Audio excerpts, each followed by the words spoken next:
Iconic is a vastly overused word, but with a production run that spanned 13 years and 72,000 units, Jaguar's famous E-Type became exactly that. But of those 72,000, only 12 were built as fully lightweight, thoroughbred racing cars by the factory. And of those 12, just 2 managed to improve not only on the performance of an already exceptional racing car that kept the mighty Ferrari 250 GTO and Shelby's Cobra on its toes, but perhaps more impressively improved upon the looks of a car which, even in standard road format, was hailed by none other than Enzo Ferrari as the most beautiful car in the world. Now, only 2 low-drag, lightweight racers were ever built, and interestingly, neither were the result of developments at the Browns Lanes factory. Instead, these were independently developed cars, the product of ingenious minds of competitive privateer racers that refused to be intimidated by the works competition that they faced on the world racing circuits. Known the world over simply by its registration plate 49 FXN, chassis number S850663 was purchased from the factory in 1963 as a regular lightweight racing car by Englishmen Peter Lumsden and Peter Sargent. They campaigned it throughout the '63 season in the World Sports Car Championship. The duo entered the car in some of the world's most famous blue ribbon endurance sports car races, including the Nurburgring 1,000 kilometers and, of course, Goodwood's famous Tourist Trophy. But while the car fared well enough, the duo knew that they needed something extra special if they were to take the fight to Ferrari and Shelby and Aston Martin at the following year's Le Mans 24 Hours. Enter Dr. Samir Klat.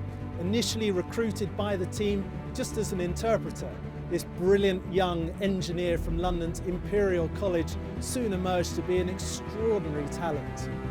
He hunkered down with Lumsden and Sargent during the winter for an intense series of modifications which would enhance the car's performance come the start of the 1964 racing season.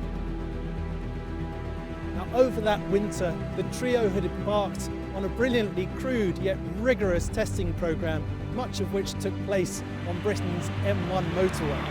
Samir Klat, a brilliant aerodynamicist, attached tufts of string all over the surfaces of the body to help illustrate areas of aerodynamic lift and drag.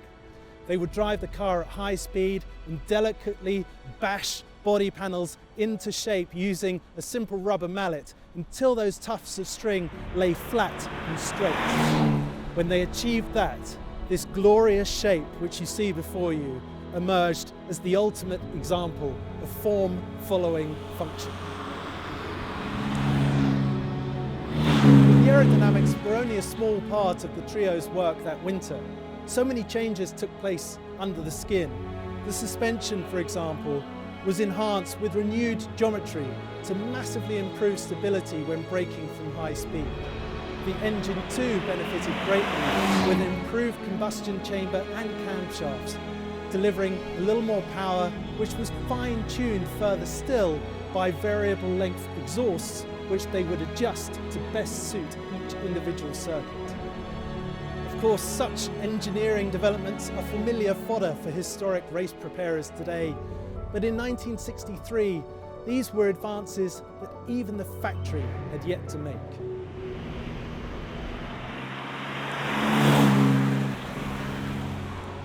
Come the all-important official test day at Le Mans 24 Hours, 49 FXN immediately proved its mettle.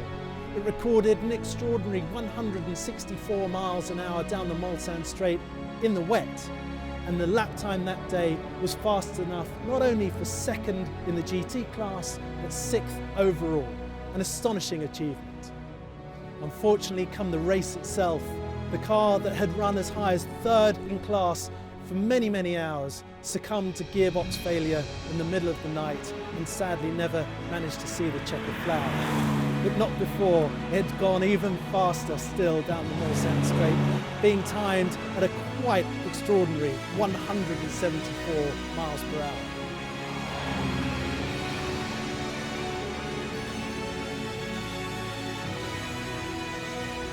A passport to the greatest historic motor racing events on Earth. The Lightweight E-Type is considered by many to be Jaguar's 250 GTO, and 49 FXN is the rarest of them all.